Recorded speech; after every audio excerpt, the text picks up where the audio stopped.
Welcome to another episode of the Ken Love Podcast. We getting straight into it. Dennis Schroder is going to the fucking Warriors. Let me say it again. The Brooklyn Nets is sending Dennis Schroder, one of the most underrated point guards in the league, to the Golden State Warriors. Y'all in some trouble. When I first seen this, I looked at the trade details. The Warriors finesse like a motherfucker. They got Dennis Schroder, a backup point guard. You can also start him if you want. And all they had to do is give up 3 second-round picks and an injured player. Oh, yeah, they tough. Now, I know what you're thinking. Is Dennis Schroder worth 3 second-round picks?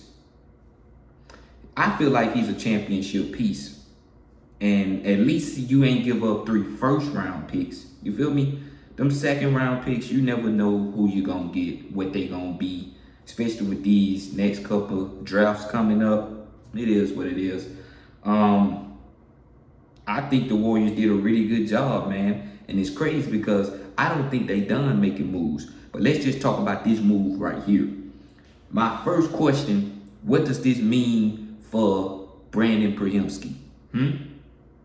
Is he gone or what? Because last time I checked, he was the backup guard. And I'm pretty sure Dennis Schroder is finna take that role. So where does he end up in all of this? Now remember, they tried to trade him, or at least they could have traded him for Lauri Markkanen.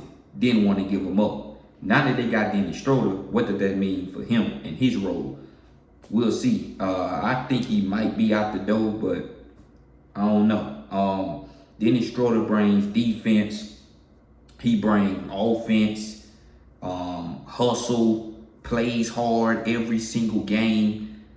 Warriors fans, including me, is going to love him being there. I mean, as far as the Brooklyn Nets, I don't think anybody gives a fuck about them. That organization is terrible. They've been terrible.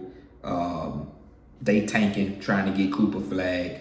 They build the team around Ben Simmons. That tell you everything you need to know about where that organization is going. But yeah, as far as the Warriors, I still feel like even without this Dennis Schroder trade, I felt like they were still in that mix of teams that's going to be a problem in the playoffs because I just trust Steph Curry and I trust Draymond.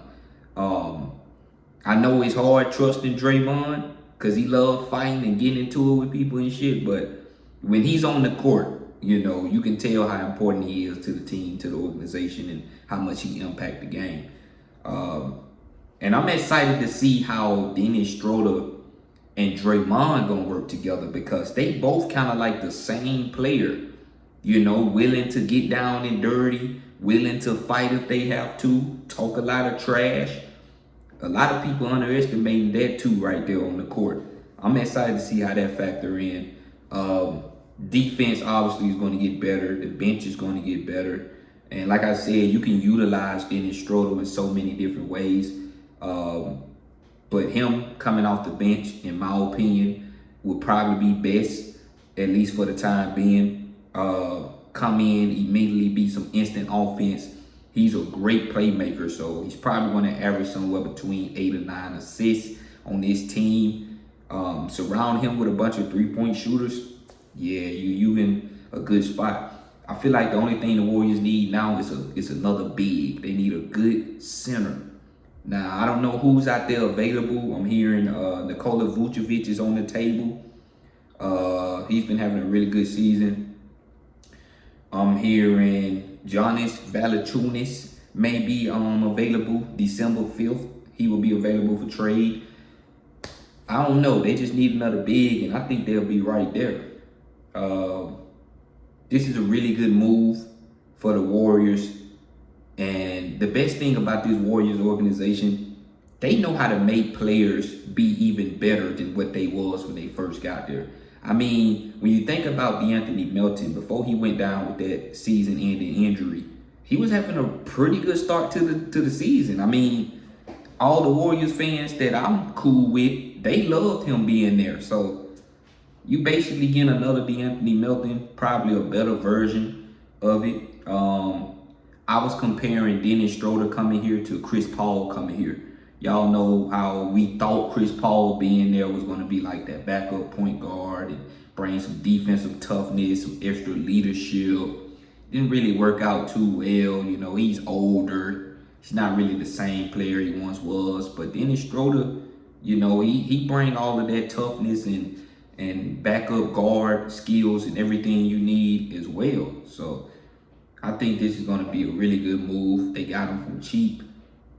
If you say this is a bad move, I believe you don't watch basketball, because this man on a good day can give you 30 and 11. On a bad day, he can give you 12 and 10. Like, who wouldn't want that? It was only a matter of time before he got out of Brooklyn. He was having a great year. $52 million contract, I believe. He's probably going to get an even bigger bag.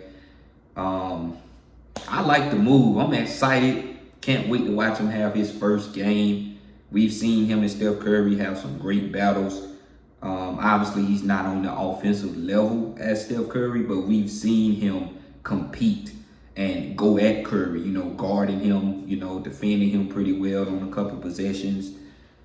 I mean, if you watch him play, you're going to realize why this is such a huge move and why I like this move so much.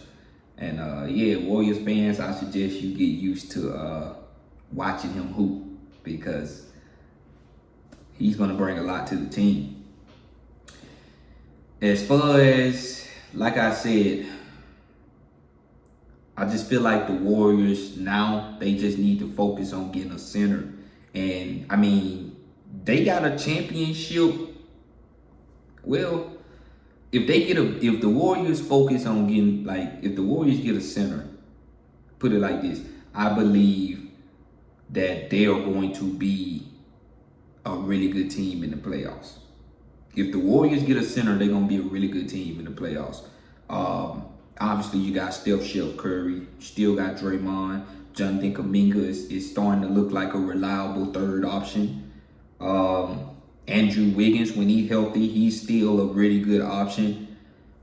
I mean, hey, this team, they got some hoopers, man. Buddy Hield, when his three-point shot going, he can contribute. He just had 29 the other day, you know, so he's just got to be consistent. I like this Warriors team. I like the roster. My only concern is Steve Kerr. Some of them decisions you make, fam, especially in the fourth quarter, makes me scratch my head, makes me wonder what the hell is he doing. But sometimes, you know, he finds a way to win. But I don't know, man. I'm kind of concerned with Steve Kerr. And that's always kind of been my issue with the Warriors. Like, the team could be really good, but it's Steve Kerr that I'm concerned about. But I don't know, man. Maybe he'll figure it out. From top to bottom, I mean, this is a pretty good team. Obviously, Dennis Schroder is going to help the bench. I don't know what Brandon Prihimsky is going to do. Don't know if they're going to move him or what. But I know the Warriors not done making moves, I can tell you that. Who else they got on their bench? Moses Moody. You probably can trade him. I don't see why you would trade him, because I think he brings a lot to this team as well if he gets the opportunities. But, I mean, he's another trade piece if you want to. Andrew Wiggins is another trade piece. He got an expiring contract. So they got a lot of things that they can do to improve this team, to get Steph Curry some more help. But as of right now, I like the direction that they're going, man. And this is going to be fun. I'm excited to see what their next move is going to be. But if you enjoyed this video, make sure you comment how you feel about the trade. Like, subscribe if you're new. And I'm going to see y'all in my next one, man. Peace.